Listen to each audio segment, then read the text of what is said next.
name is Kathy, and today I'll be discussing how to use homeopathic remedies on ailments. Continuing with lung and respiratory ailments that continue with the letter P, second part, to T.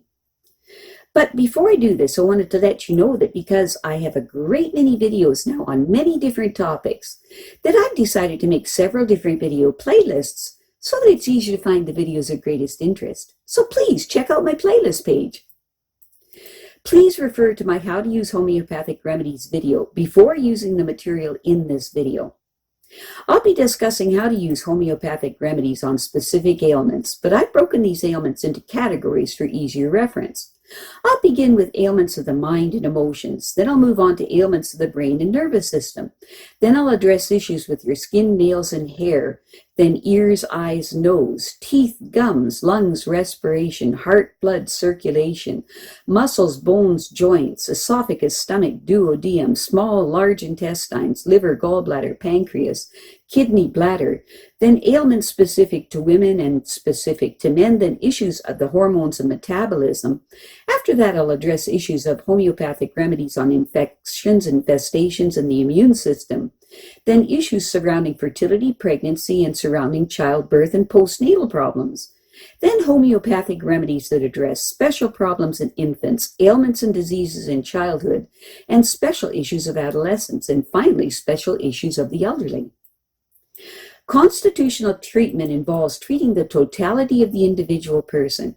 Everyone is a unique individual with a unique physiology that responds to substances differently. In homeopathy, it is recognized that people react strongly to certain remedies, and as a result of this, they can be loosely placed into different categories called constitutional types. Homeopaths talk of, for example, phosphoric types. These are people who react strongly to phosphorus, or arsenicum album types, those who react strongly to arsenicum album. The belief is that people of one type share similarities in terms of body shape, character, and personality, and the sorts of diseases from which they suffer. As an example, nature-mirror people tend to be pear-shaped, have a dark complexion, be fastidious and rigid in personality, and keep themselves to themselves. They also crave salt and suffer from constipation. As another example, lycopodium types tend to be called gangly and of stooped appearance, with an anxious expression and a craving for sweets, and a propensity to produce intestinal gas. Now, of course, constitutional types have their limitations. In reality, each person is an individual, and so there are as many constitutional types as there are human beings, and an account must be taken of the sum total of the person's inherent predispositions, past illnesses, diet, general reactions to the environment, intellectual and emotional features, and general attitude towards life. This is what is meant by constitutional treatment. I'll be making detailed videos of the various constitutional types after I've completed the use of homeopathic remedies on ailments.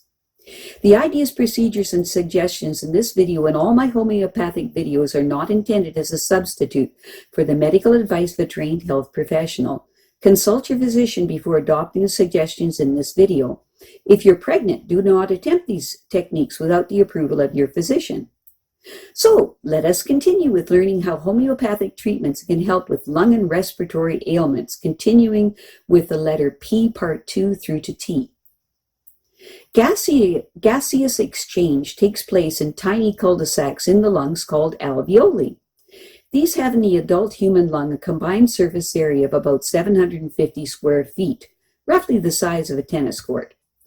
Blood laden with carbon dioxide is pumped from the heart to the lungs through the pulmonary arteries. Oxygen-rich blood returns to the heart through the pulmonary veins. Connecting these arteries and veins are many millions of alveoli, which, supplied with thousands of blood capillaries, constantly exchange carbon dioxide for oxygen. The lungs are twin conical structures, one on each side of the heart. They are enclosed in a double membrane, the pleural membrane, which is filled with fluid to allow friction-free movement inside the rib cage. The diaphragm, the dome of muscle primarily responsible for breathing movements, lies directly beneath the heart and lungs. Each lung is a mass of branching airways that becomes narrower and narrower as they approach the alveoli. The walls of these airways produce mucus to keep the internal environment of the lungs moist. They are also lined with tiny hairs that beat together like wheat in the wind, trapping dust and other foreign particles and ferrying them out of the lungs so that they can be expelled by coughing or sneezing. Nicotine paralyzes this extremely efficient garbage removal system, resulting in smoker's cough. Foreign particles that remain in the lungs, and of course any opportune viruses or bacteria, cause local inflammation and excessive production of mucus. In many small airways become blocked and many clusters of alveoli become flooded with mucus. Respiration deteriorates. In bronchitis and pneumonia, the lungs are partially suffocated by their own secretions. We breathe in and out because the air pressure inside our lungs is constantly changing in relation to the air pressure outside. As we inhale, the diaphragm contracts and descends, and the rib cage rises and expands. This decreased pressure inside the lungs, and so air rushes in. As we exhale, the diaphragm rises and the ribs fall, pulled down by gravity. This increases pressure inside the lungs, and so air rushes out. Although we can control the rate and depth of our breathing, we cannot voluntarily stop breathing. Pneumothorax. Pneumothorax is the trapping of air between the inner and outer layer of the pleural membrane around the lungs that exerts pressure on the lungs and hinders expansion. Part or whole of the lung may collapse, leading eventually to respiratory failure. Air gets into the pleural space either from the lung itself or through an injury to the chest wall. For reasons that are not clear, this condition is most common in otherwise healthy young men. People over 50 with lungs already damaged by asthma, bronchitis, etc. are also affected. Depending on the severity, there may be breathlessness, a tight feeling across the chest, or sharp pain just below the collarbone on the affected side. Orthodox treatment is to drain the air out through a one-way catheter and, if necessary, seal the hole through which air is seeping into the pleural space. With rest, a small pocket of air may disperse of its own accord. Removal of the pleural may be needed in recurrent cases. Homeopathic treatment is constitutional. The following remedies may be helpful. Specific remedies to be taken every 5 minutes for up to 10 doses as soon as pain comes on.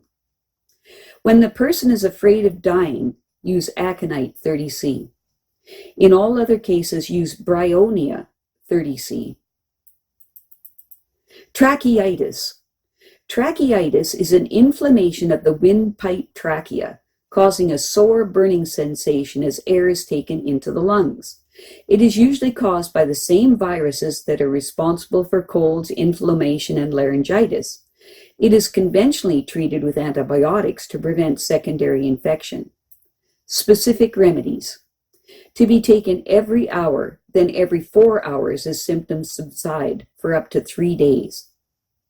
For a raw scraping feeling in the windpipe, with a tickly cough and cold air and slightest pressure on the windpipe make the rawness worse, use Rumex 6C. For a windpipe that feels raw, with frequent hacking cough, where the person gulps ice-cold drinks to quench thirst, use Phosphorus 6C.